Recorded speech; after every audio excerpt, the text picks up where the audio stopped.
మీ చేతుల్లో ఎగురుతున్నటువంటి భగవద్ధ్వజం ఉంది కదా, యుగ యుగాల యొక్క హిందువుల యొక్క పోరాటానికి గుర్తు ఈ భగవద్ధ్వజం. ఈ భగవద్ధ్వజం లక్షలాది మంది విధర్మీయుల యొక్క పోరాటానికి వ్యతిరేకంగా ఓ హిందువా యుద్ధం చెయ్యి అని కార్యోన్ముఖులను చేసి యుద్ధాన్ని చేయిస్తే ఈరోజుగో మీ చేతుల్లోపట భగవద్ధ్వజం ఎగురుతుంది. ఇదే భగవద్ధ్వజం స్ఫూర్తినిచ్చింది. ఈ దేశాన్ని, ధర్మాన్ని, సంస్కృతిని పరిరక్షించుకోవడం కోసం అవసరం వస్తే రక్త తర్పణం చెయ్యి హిందువాని స్ఫూర్తినిచ్చింది.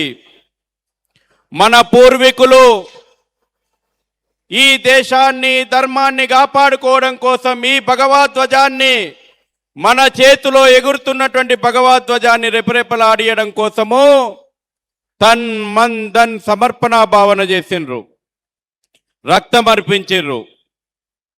శివాజీ మహారాజ్ పేరు మీదన మనం ఇక్కడ మండలి ఏర్పాటు చేసుకున్నాం.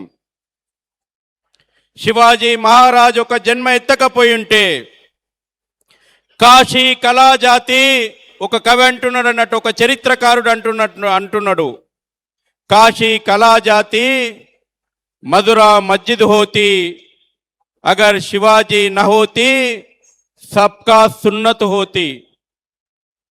ఇవాళ ఈ మహనీయుని యొక్క జన్మ, ఈ భగవద్ధ్వజాన్ని రక్షించాలి, సనాతనమైనటువంటి ధర్మాన్ని రక్షించాలని ఒక శివాజీ ముందడుగెయ్యకపోయి ఉంటే ఇవాళ మీరు కానీ మేము కానీ ఇక్కడ హిందూ పరిచయం ఉండకపోయేది.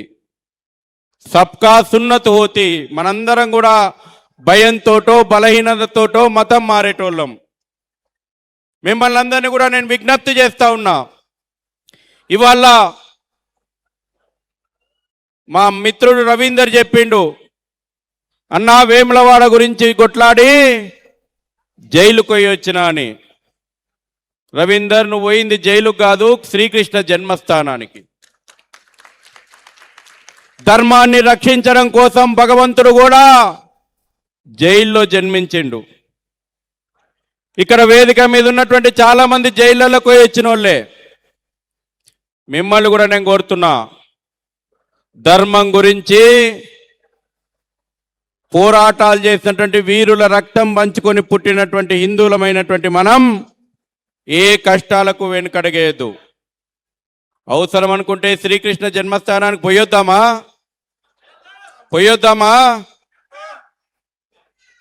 మధుర ఓకపోయినా తెలంగాణ లోపట ధర్మాన్ని కాపాడుకోవడం కోసం చెంచల్గూడకు, చెర్లపల్లికి పోతందుకు వెనుకాడొద్దు. అంతే కదా? ఏం జరుగుతుంది ఇవాళ?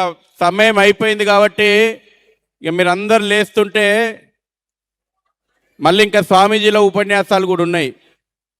రెండే విషయాలు చెప్పినే ముగిస్తే, ఎందుకంటే స్వామీజీలు కూడా ఉదయం నుంచి ఉన్నారు. మన ధర్మం మీద అనేక రూపాయల దాడులు జరుగుతున్నాయి.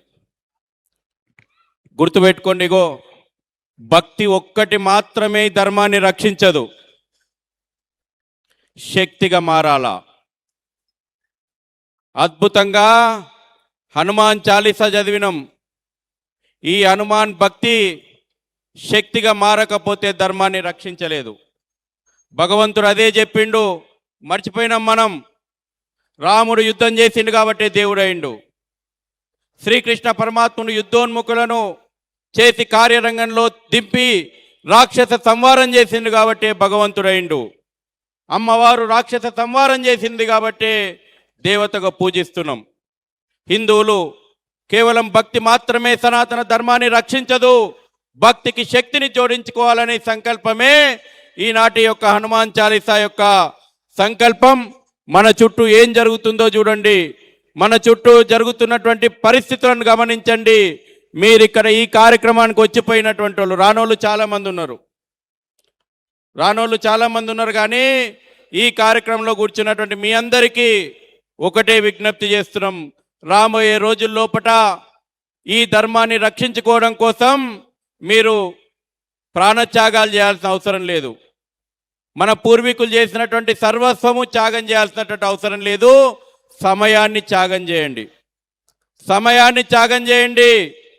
ధర్మ రక్షణ కోసం మీ ఇంటి నుంచి పనిని ప్రారంభం చేయండి. ఇక స్వామీజీల ఉపన్యాసం ప్రారంభం కావడానికి ఒక ఎగ్జాంపుల్ చెప్తామా? ఆకలి ఓర్చుకోవడానికి ఒక ఎగ్జాంపుల్ చెప్తా. ఆకలైన వాళ్ళు పోయి తినుండి.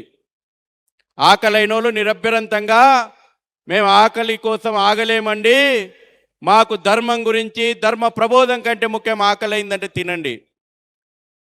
రాణా ప్రతాప్ తెలుసా మీకు అందరికీ? రాణా ప్రతాప్ తెలుసా? రాణా ప్రతాప్ ఈ భగవద్ ధ్వజాన్ని రెపరెపలాడియడం కోసము అడవులకు పోయిండు. తినడానికి తిండి లేదు, గడ్డి రొట్టెలు తిన్నాడు. ఒకరోజు రాణా ప్రతాప్ పిల్లవాడు, యువరాజు కావలసినటువంటి చిన్న పిల్లవానికి ఆకలైతుంటే రాణా ప్రతాప్ భార్య గడ్డి రొట్టె చేసిస్తే ఆ అడవిలో అడవి పిల్ల ఎత్తుకపోయింది. పిల్లగాడు ఆకలితో ఏడుస్తున్నాడు. రాణా ప్రతాప్ మనసు లోపట అలజడి. యువరాజును చేయాల్సినటువంటి నా కొడుకుకి ఇంత అన్నం కూడా పెడతలేను కదా అన్నారు. రాణా ప్రతాప్ కళ్ళలో నీళ్లు చూసినటువంటి ఆ భార్య, ఆ వీరమాత అన్నది, రాణా ప్రతాప్ నువ్వేడువకు, ఆకలిని ఓర్చుకుందాం. ధర్మ రక్షణ కోసం, భగవద్ ధ్వజాన్ని రెపరెపలాడియడం కోసము నా కొడుకు చనిపోయినా సరే, మనం ప్రాణాలు వదిలినా సరే ఈ ధర్మ రక్షణ కోసం యుద్ధానికి సిద్ధమవుదాం రాణా ప్రతాప్ అని చెప్పినటువంటి వీర మాతలను గన్న దేశం అమ్మ ఇది. ఆకలి అవుతుందా మనకు? మనకు ఆకలి అవుతుందా? ధర్మం గురించి సర్వస్వము అర్పించినటువంటి మహనీయులు ఆది శంకర్లు ఉన్నారు. అఖాడాలు ప్రారంభం చేసిండు, యుద్ధం చేయమన్నాడు, పూజ శక్తిని ఉపాసించమన్నాడు, శక్తివంతంగా నిలవడమన్నాడు, ధర్మ యుద్ధం చేయమన్నాడు భగవద్గీతలో శ్రీకృష్ణుడు. భారత్ మాతాకి